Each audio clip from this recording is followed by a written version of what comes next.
Hi, I'm Dean. In this video I'll be reading a little part of this book called Journey of Souls by Michael Newton. Um, After the reading, which is about one of the case studies in the book, I'll go on to explain a little bit about the ramifications and the importance of that particular passage and the teachings about that, because it's a very, very important concept that we kind of need to understand and grasp in understanding what life's about, which is pretty cool. Bit of a summary about this book. Michael Newton is a hypnotherapist. He does past life and in between lifetime regression stuff. So he's written a book explaining the journey of a soul. It's kind of self-explanatory, really. Journey of souls. Now, so it goes into talk about things like when one of the clients has regressed, they go back to remembering what they were doing before they incarnated and why they chose a particular body and why they chose a particular life and what lessons they wanted to learn from that life or what lessons they did learn from a previous life, which is the beauty of that type of hypnotherapy, which is really exciting to me. So I'll start off by reading a little bit of this book. It's Case 26, he calls it, and he says that Case 26 was a tall, well-proportioned woman who enjoyed participating in sports despite being bothered all her life with recurring leg pains. Okay. During her preliminary interview, I learned the pain was a dull ache in both legs about midway down the thigh bones. Over a period of years, she had been to a number of doctors who could find no medical evidence of anything wrong with her legs. Clearly she was worn down and willing to try anything for relief. Often people would go to a hypnotherapist when they're absolutely desperate to figure out what's wrong with them. And this is basically the case here. And you'll find that in a regression type hypnosis, you can discover the real reason that you may be ill or have a certain problem in your lifetime that you wouldn't have been able to find out any other way, which again is something that excites me very much. When I heard the doctors had concluded her discomfort was probably psychosomatic, I suspected the origin of this woman's pain might lie in a past life. Before going to the source of her problem, I decided to take my client through a couple of past lives to ascertain her motivations for body choices. Right, so that basically explains, figuring out why she chose this life which has this leg pain in the first place. So I asked her to tell me about a life in which she was the happiest with a human body, and she told of being in the body of a Viking called Leif around 800 AD. She said Leif was a child of nature who travelled by the Baltic Sea route into western Russia. Leif was described as wearing a long fur-lined cloak and soft, firm-fitting animal skin pants, with roped-up boots and a cap wrapped with metal. He carried an axe and a heavy, broad-bladed sword, which he wielded easily in battle.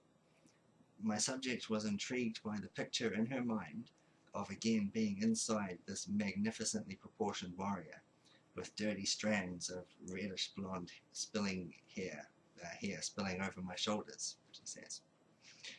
Standing well over 6 feet tall, he must have been a giant of his time, with enormous strength, a large chest and powerful limbs, a man of great endurance. Now I'm going to skip past a little part of that.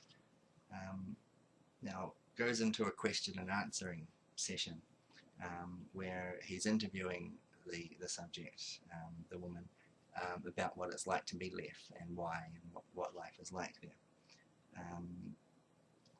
I'm going to skip over that and just summarize. Basically, basically she talks about him being very, very powerful, very strong, and basically invincible, and stronger than all other men, and killed a lot of people, and had this very, very powerful life, and no illness, nothing wrong, that sort of thing. And the last thing that was actually said in this interview was, yes, I wanted to experience all body senses to the fullest, nothing more. So it was all about a physical power experience, nothing other than that. So he says, I felt my subject was now ready to go on to work with her current problem.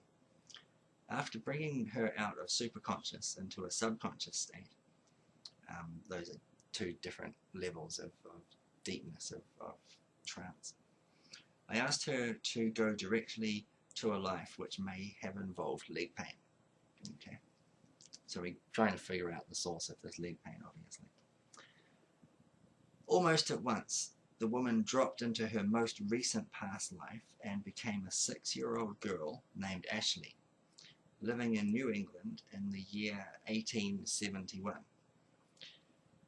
Ashley was riding in a fully loaded horse-drawn carriage when suddenly she opened the door and tumbled out under the vehicle.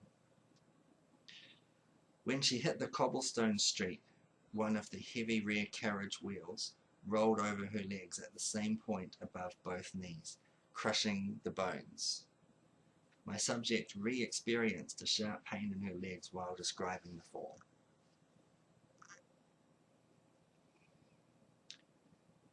Despite efforts from local physicians and the prolonged use of wood splints, Ashley's leg bones did not heal properly.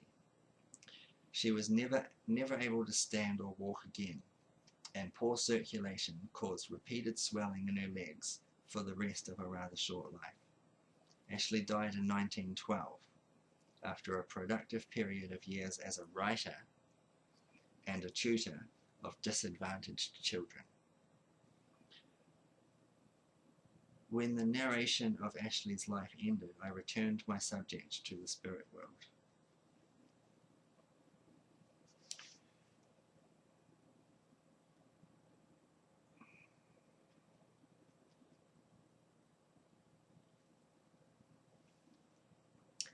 It goes on to really examine why she chose this life, and I'm going to skip over all of that and give my own interpretation, my own summary of this. In short, she knew that this life was going to give her this injury before incarnating into it, and she deliberately manipulated the person, the body, the girl, Ashley, to open the door of the carriage so that she could fall out of the carriage. I believe the term was, I saw the opportunity and I had to capitalize on that. Okay, so the objective was to actually have the injury. And the reason for that is that the girl, after the injury, ended up being bedridden. And while she was bedridden, she started to read and learn things, and basically because of that and because of the disability and the injury, she was able to focus her efforts and attentions into pursuing her mind and developing her mind and learning more and as it had said earlier, about becoming a writer and a tutor. Now, the thing is, if she had not have had that accident and had continued her life, she wouldn't have written what she had written, and she wouldn't have helped the people that she had helped. And that's really the big thing. That's really what I want to talk about. Yeah, those of you who know parts of my own story would know that life does that. Life has a bunch of lessons, and the objective really of our life is to learn our life lessons, and we learn more from the more extreme type of lessons. So when you're looking at something like an accident, It's full of lessons for a lot of people, especially ones which are involving major injuries or even fatalities. Everybody involved can learn something about themselves and something about their life from that event. And life is a series of events, and the events are a series of lessons. So life is a series of lessons. Now, what we find in modern times now is we have what we call the mind controllers, or we call it government for short. And the mind controllers are deliberately preventing experiences like this under the guise of safety. As you may be familiar with a poem that I've read or written, which is called the Doors of Perception, the poem of awareness. One of the lines is that the threat of your death is used to control you or control us, which is straight to the point. We're afraid of death. We're afraid of injuries. We're afraid of so many things, and we don't need to be. We've been given this false fear, and ultimately we're afraid of death. And that's been ingrained into us, and that's been trained into us and brainwashed into us for many, many years. Now, you'll find that a lot of ancient cultures celebrate death, and that's kind of like, as I've said in other videos, it's kind of like Friday afternoon after work. You know, you've finished your work week, and you can kind of kick off your shoes and go home and relax and enjoy your weekend before you start another week of work or school, perhaps. And that's basically what death is. So we find a system in place where we have nothing but rules and precautions and safety devices, all set up so that we can have the safest, most uneventful life possible. Okay, so taking the example of the carriage that the girl Ashley fell out of and shattered her legs, and looking at the bigger picture of that story as well, on a bit of a tangent, the recurring pain was in the next lifetime, and that was what drew the woman to the doctor or to the hypnotherapist in the first place, to find out why this pain happened, so that she was then able to explore her consciousness and explore her soul and the previous life experiences that her soul had actually had, so she could get a bit of a bigger idea about the purpose of her life and to give her life meaning. Having meaning in your life is what gives us the reason to get out of bed. You know, that's what drives us, having a reason, having meaning of our life.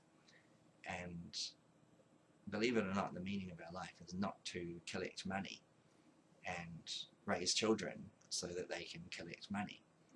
That's not the point. You've missed the point if you think that's kind of the meaning. The meaning is to have as many experiences as you can, which will teach you more about yourself. And through accidents and through injuries and through you know, basically a whole myriad of negative events, those experiences are what we use to learn.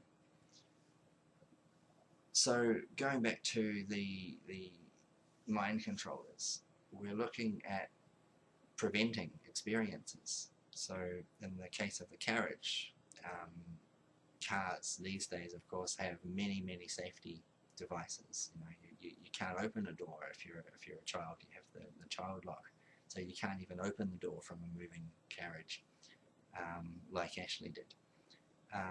There are speed limitations, and you know, of course, you know about all the road signs and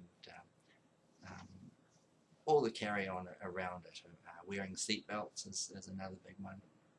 That type of thing. So there's a great deal of government influence over the experience of riding in a carriage that Ashley had, that is making it difficult, if not impossible, for us to have the experience of having our legs run over and developing our mind and specializing in a particular field, which would help other people.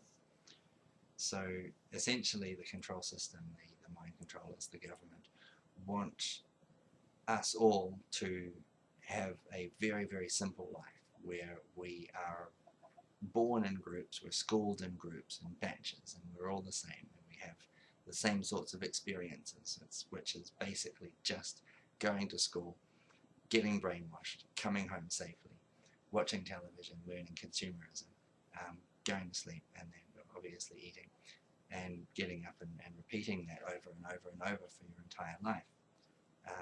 You know, you would end up replacing school with work, and you'd be going safely to work, and you'd be performing your job, and then you'd be coming home, and less chance of having an accident, and less and less chance of having an adventure of some kind, which would be giving you lessons. So what are you really learning in a life like that? You know, what are you really learning? You're not really learning anything about yourself, because you don't even have the opportunity to explore that. You are quite simply being programmed to be a kind of semi-robotic performing programmed computer, basically, which just responds to whatever the stimulus is that it's given. You know, this is what you do for school, this is what you do for work, this is what you have to buy, that's it. You know, recreation is controlled as well. You know, not a great deal of free recreation. This is causing a massive problem, because the souls are not developing. The souls themselves are not gaining wisdom and knowledge from their experiences, because they're incarnating into a life, and the life isn't really teaching them anything other than how to be a programmable robot, which really isn't that difficult, and it's not really much to it. And it's becoming set that a human body doesn't even need a soul, you know, and that seems to be what the agenda is, to create programmable humans and program the minds so that the body and the mind can operate without a soul. That's basically it in a nutshell. So the bottom line really is, we need to have accidents, we need to have disasters, we need to have tragedies and that sort of thing, because we learn from these. We really do. This is how you have a quality life, and you can apply what you learn to help others. Because being a consumer drone, which is perfectly safe and conforming completely to the system, isn't going to teach you anything. That's not a quality of life. And so even if you can live to 100 years old doing that, you haven't really lived, right? You're better off to spend your life living it and die young, you know, in your 20s or 30s if necessary. Whatever it takes to have your experiences, and when you've had your experiences, you can go and move on to other things. But we're basically just repeating and reincarnating and this endless loop of not really learning anything over and over and over. We're not going anywhere, we're just treading water. And that's basically the big problem that's on Earth. So yeah, I think I've rambled on enough, and I've repeated myself enough times that hopefully the message has come across to you.